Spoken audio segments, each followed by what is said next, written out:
오늘도 함께 하신 여러분 주님을 환영합니다. 우리 이 시간 다 와서 찬양의 기쁨으로 찬양하며 나가겠습니다.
부욕해 하시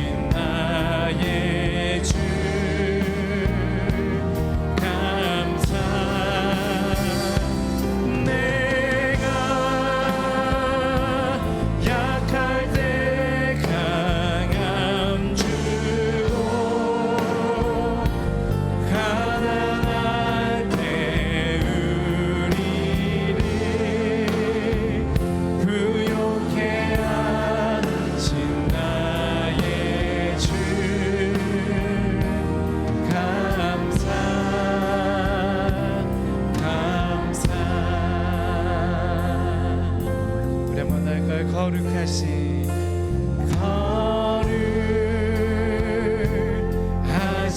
하나님 우리가 주께 감사드리세 날 위해 이 땅에 오신 독생자 예수 나의 마음과 뜻 우리 주님을 사랑합니다. 날 위해 이 땅에 오신 독생자 아멘. 내가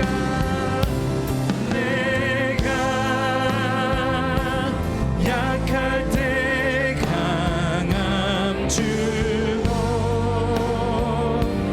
가난할 때 우리를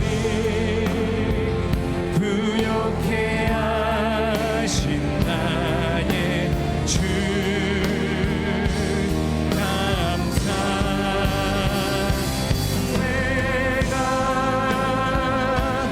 약할 때 강함 주고 가난할 때 우리를 부욕해 하신 나의 주 내가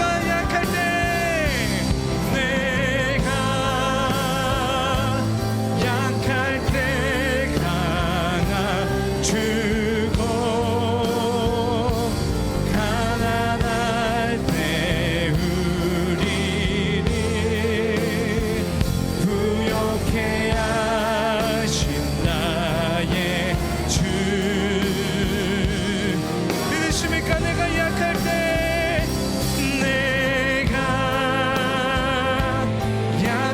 때 강함 주고 가난할 때 우리를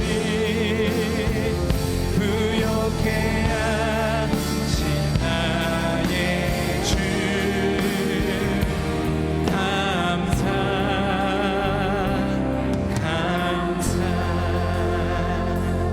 아멘. 우리 함께 기도하기 원하는데요.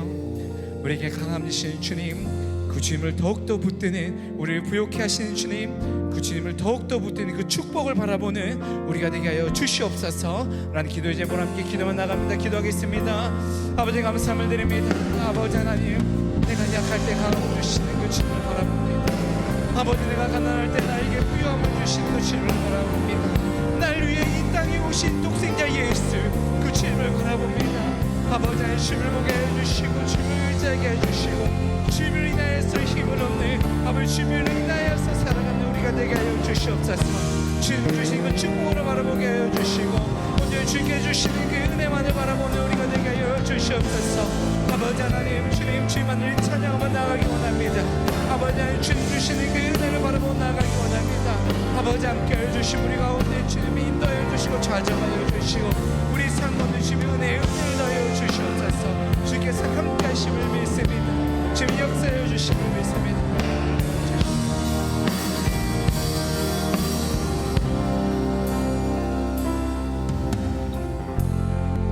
이 모든 말씀을 우리에게 힘주시는 우리 주 예수 그리스도의 이름으로 간절히 기도드립니다. 아멘.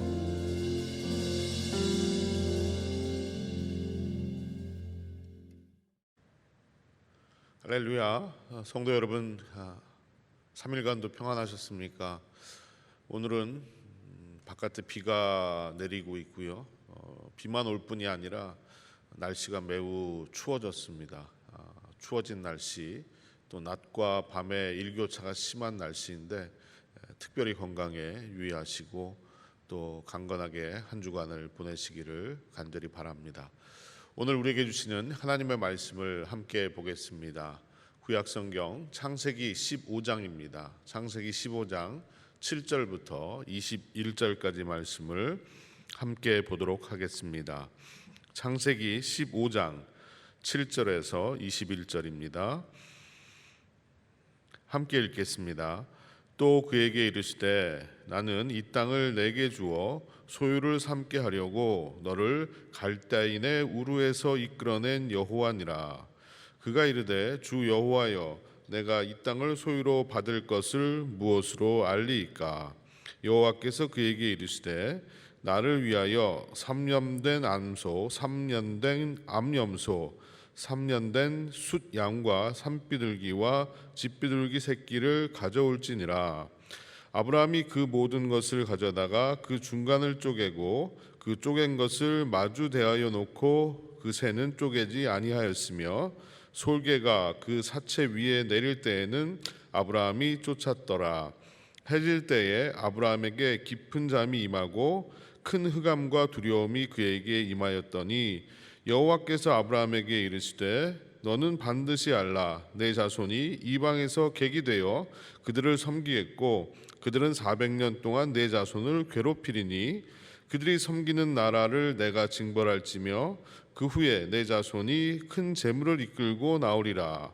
너는 장수하다가 평안히 조상에게로 돌아가 장사될 것이요 내 자손은 4대 만에 이 땅으로 돌아오리니 이는 아모리 족속의 죄악이 아직 가득 차지 아니함이니라 하시더니 해가 져서 어두울 때에 연기 나는 화로가 보이며 타는 횃불이 쪼갠 고기 사이로 지나더라.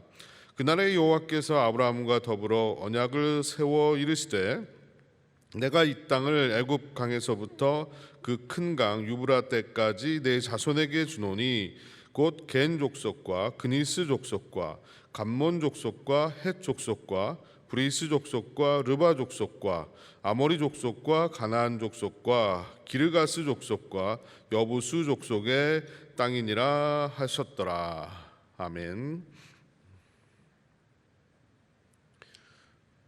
세상에는 수많은 약속들이 있습니다. 결혼도 일종의 약속이고요. 우리 일상에서 쉽게 행해지는 계약도 모두 다 약속인 것입니다.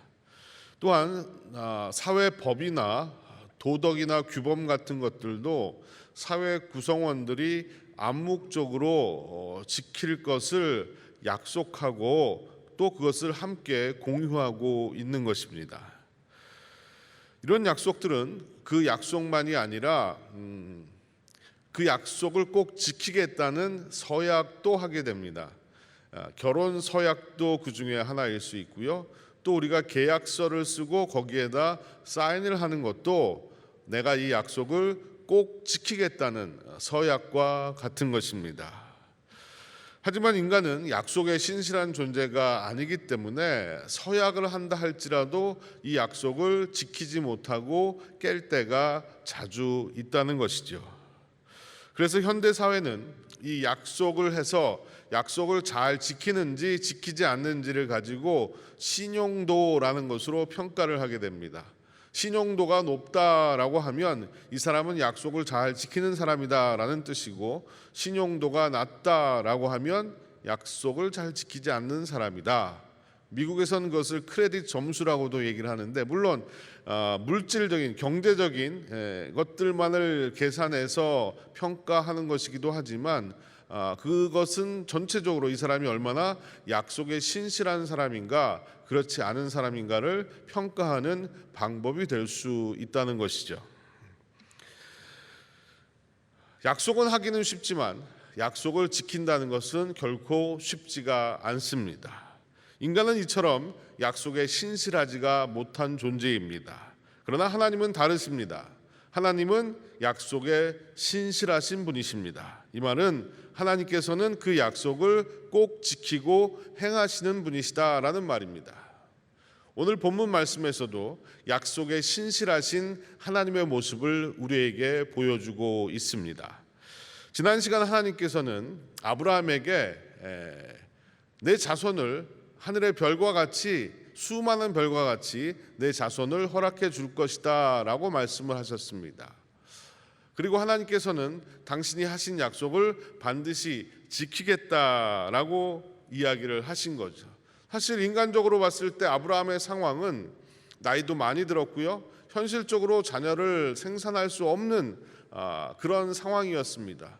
그럼에도 불구하고 하나님은 분명히 내 자손은 너의 배에서 나온 자가 내 자손이 될 것이다 라는 분명한 약속을 확인해 주셨기 때문에 아브라함이 그것을 믿었다라고 말씀하고, 또 하나님은 그 아브라함의 믿음을 의로 여기셨다라고 말씀을 하셨습니다. 이제 하나님께서는 아브라함의 두 번째 관심사였던 땅에 대한 이야기를 하십니다. 7절 말씀을 한번 보겠습니다. 또 그에게 이르시되 나는 이 땅을 내게 주어 소유를 삼게 하려고 너를 갈대아인의 우르에서 이끌어낸 여호와니라. 하나님이 아브라함을 부르신 목적 중에 하나가 바로 이 땅을 너에게 주기 위해서 그랬던 것이다 라고 말씀하십니다. 그리고 아브라함이 스스로 고향을 떠난 것이 아니라 하나님이 이끌어내셨다라는 표현을 하고 있습니다. 저는 여기서 이끌어내셨다라는 이 말에 주목하고 싶습니다. 이끌어내셨다는 말은 아브라함이 스스로 가나안 땅에 와서 그 땅을 차지하게 된 것이 아니라, 또 아브라함의 능력 때문에 그 땅을 차지하게 된 것이 아니라 하나님이 그렇게 하신 것이고 하나님께서 아브라함에게 주셨던 은혜였다는 사실을 우리에게 알려주고 있습니다. 이 말씀은 그대로 우리들에게도 적용될 수 있습니다. 지금 내가 소유한 모든 것은 하나님의 은혜이고 하나님의 이끄심으로 여기까지 온 것이라는 겁니다. 여러분 꼭 기억하셔야 하는 것은 내 인생이 내 마음대로 되지 않았다는 것은요, 결국 하나님이 나를 이끌어 가셨다는 말입니다.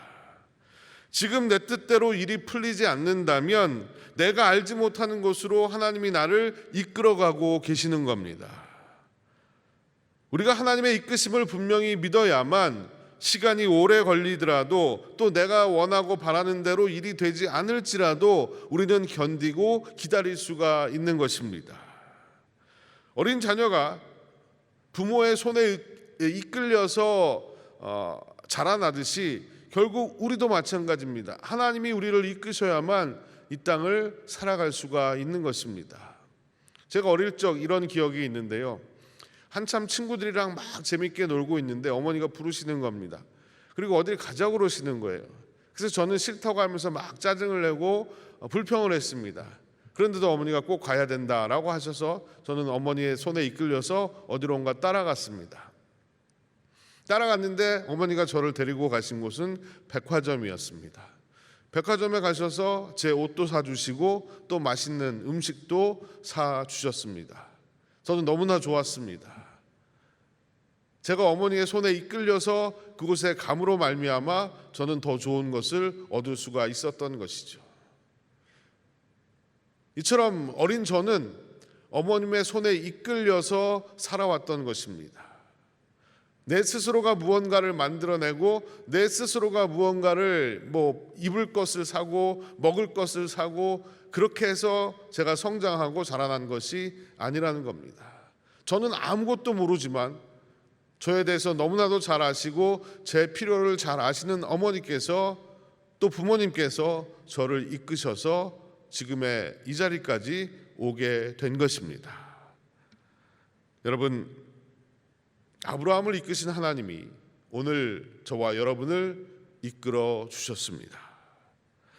지금 내가 있는 바로 이곳은 하나님이 이끌어 오신 곳이고, 또 지금 내가 소유하고 있는 그 모든 것도 하나님이 나에게 주신 것들입니다. 그래서 모든 것이 하나님의 은혜인 것이죠. 다시 한번 아브라함을 하나님께서 이끌어내셨다는 이 말씀, 내 자신에게도 그대로 적용된다는 것을 기억하시고, 한시라도 하나님이 나를 이끄신다는 그 생각을 잊지 말고 살아가실 수 있는 여러분들이 되시기를 바랍니다. 하나님의 음성을 들은 아브라함이 이번에 이렇게 반문을 하고 있습니다. 8절을 보시면 그가 이르되 주 여호와여 내가 이 땅을 소유로 받을 것을 무엇으로 알리까? 자, 이 말은 믿지 못하겠다라는 말보다도 뭔가 하나님 증표를 좀 보여주십시오라는 그런 의미로 이해할 수 있을 겁니다. 왜냐하면 이미 앞에서 하나님은 아브라함의 믿음에 대해서 인정을 하셨고 아브라함이 여호와를 믿었다라는 말씀이 나오기 때문입니다. 이때 하나님께서는 짐승을 가져오라고 하셨습니다. 3년이 된 암소 한 마리와 또 암염소 한 마리와 숫양 그리고 산비둘기, 집비둘기 한 마리 총 5마리를 가져오라고 하셨습니다. 이 짐승들은 훗날 하나님께 제물로 드리는 짐승들이 되는 것이죠. 그러면 왜 3년 된 것일까? 보통의 경우 짐승들이 한 3년 정도 자라면 가장 왕성한 시기가 되는 것이고 또한 가치도 가장 높을 때라고 합니다. 결국 하나님께서 3년 된 짐승을 가져오라 하신 것은 가장 좋은 것을 가지고 와라 라는 말씀과도 다르지 않습니다. 이러한 명령에 아브라함은 짐승을 가져다가 가축은 반으로 쪼개서 양쪽으로 펼쳐놓고요. 또 이 새는 쪼갤 수가 없으니까 그냥 통째로 거기에다 놓았습니다. 하루 종일 하나님의 임재를 기다리면서 짐승을 먹으려고 달려드는 그 솔개들을 쫓던 아브라함은 이제 저녁 무렵에 지쳐가지고 잠이 들게 됩니다.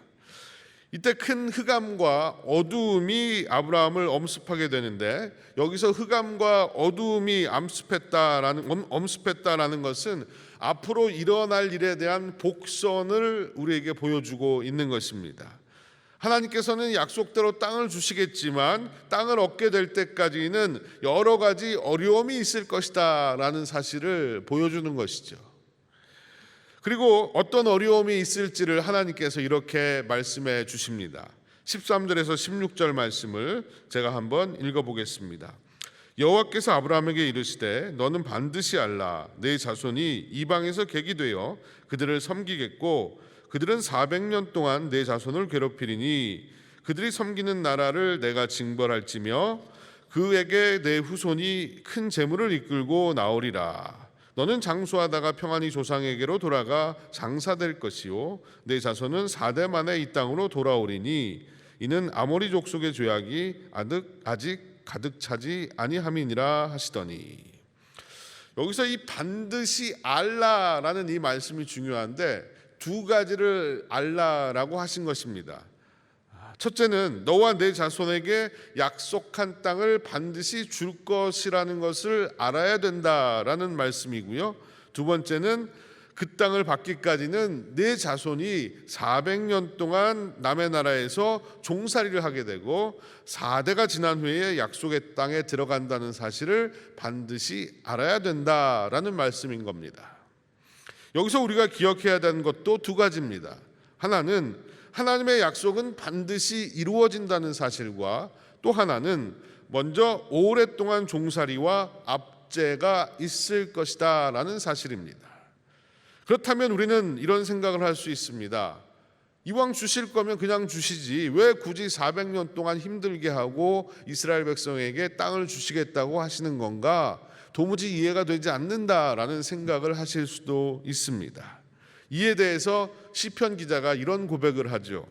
제가 세번역 성경으로 한번 읽어보겠습니다. 고난당하기 전에는 내가 그릇 행하였습니다. 나도 모르게 하나님을 가장자리로 내몰았습니다. 그러나 고난을 경험하고 나서는 내가 주의 말씀을 지키니이다. 고난당하기 전에는 내가 그릇 행하여서 하나님을 내 인생에서 가장자리로 몰아넣었는데 내가 고난당하고 난 후에야 하나님의 말씀을 지키게 되었습니다 라는 그런 고백인 것입니다. 고난당하지 않으면 우리도 역시 마찬가지입니다. 내 인생의 가장자리로 하나님을 몰아놓고 하나님에 대한 생각조차도 하지 않고 살아가기가 쉽습니다. 고난이 내게 찾아올 때 비로소 우리는 하나님을 생각하게 되고 하나님 앞으로 나아가게 되더라는 거죠. 이것은 너나 할 것 없이 연약한 인생의 모습을 우리에게 보여주고 있는 것입니다. 인간은 이처럼 미련하고 때로는 파렴치한 존재입니다. 또 때로는 맞아야 정신을 차리는 존재가 바로 인간이라는 겁니다. 하나님은 우리 인생에 고난을 주실 때가 있습니다. 또 약속을 기다리는 그 순간에도 고난이 찾아올 수가 있습니다. 어쩌면 고난을 통과해야 하나님이 약속하신 그것을 얻게 되는지도 모르겠습니다. 그런데 중요한 것은 뭐냐? 하나님은 약속에 신실하신 분이라는 겁니다. 고난 중에도 하나님은 약속에 신실하셔서 우리에게 약속하신 바를 반드시 이루신다라는 사실입니다. 오직 하나님만이 나의 길을 아십니다. 하나님만이 나의 인생을 아신다는 겁니다. 하나님이 나의 인생에 대한 계획을 가지고 계십니다. 그래서 우리는 욥의 고백처럼 그가 나를 단련하신 후에 내가 정금같이 나오리라 라는 이 고백을 하나님 앞에 드릴 수밖에 없는 겁니다. 내가 원치 않는 고난이지만 내가 연약하고 내가 삐뚤어져서 하나님과 멀어지고 또 하나님과의 모든 관계가 끊어지는 것이 하나님께서는 원하시는 바가 아니라는 것입니다. 그래서 비록 고난을 우리에게 허락하셔서라도 하나님은 우리가 바른 길을 가기를 원하시고 하나님을 생각하며 살기를 원하시고 또 하나님께서 주신 그 약속을 이루어 가시기를 원하시는 것입니다. 여러분, 다시 한번 이 하나님의 말씀, 하나님의 방법을 마음에 새기시고 내가 고난을 당한다면 이 말씀으로 인해 더욱더 하나님의 은혜 안에 살게 되는 여러분들이 되시기를 바랍니다.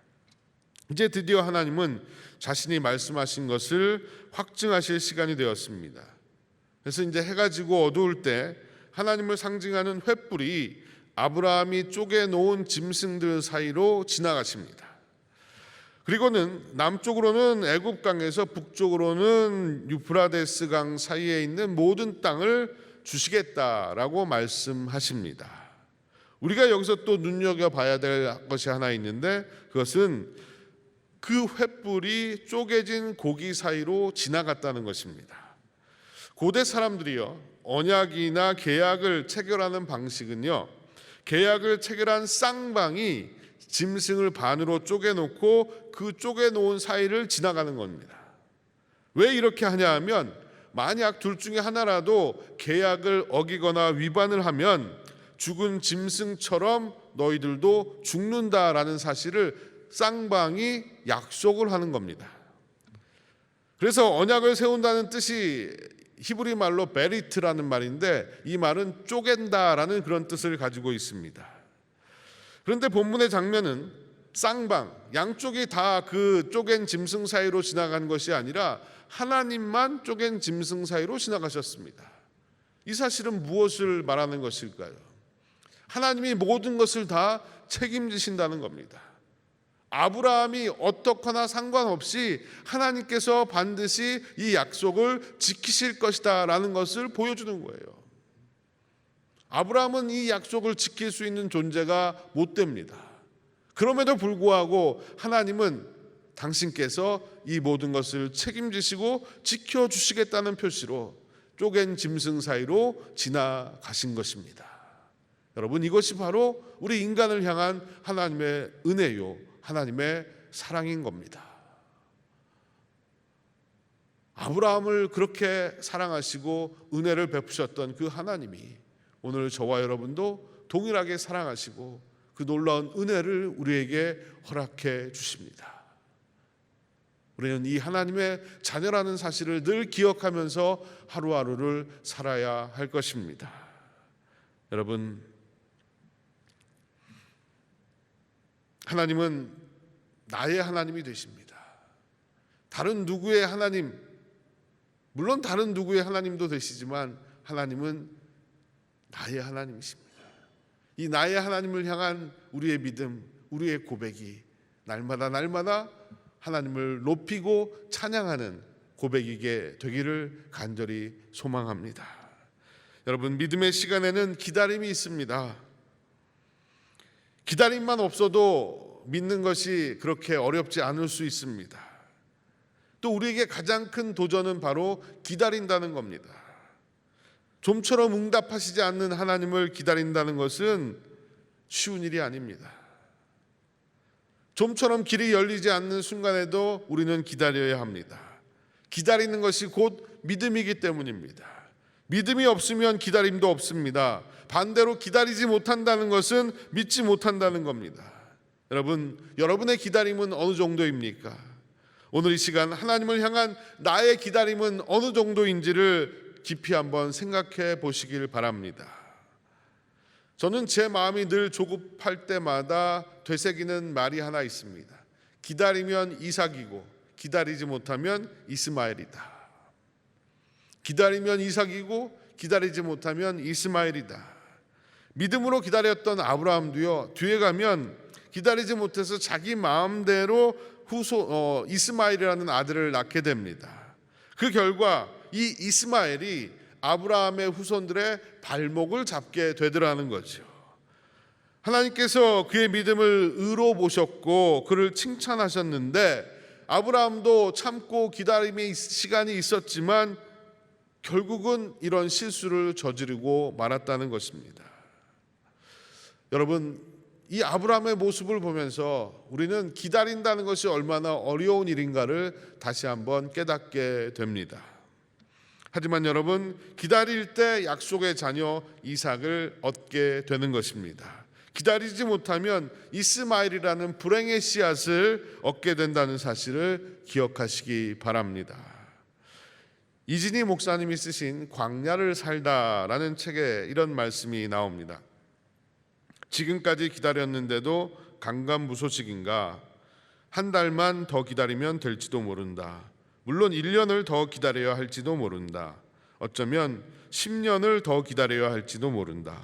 기도한다고 해서 그 시간이 줄어드는 것은 아닐 것이다. 그러나 기도하면 기다릴 수 있다. 아니, 기도해야 기다릴 수 있다. 그렇습니다, 여러분. 기도해야 기다릴 수 있습니다. 지금 무언가를 여러분 기다리고 계신다면 기도함으로 기다리시길 바랍니다. 기도함으로 하나님의 은혜와 능력이 저와 여러분에게 임하게 되기를 간절히 축복합니다.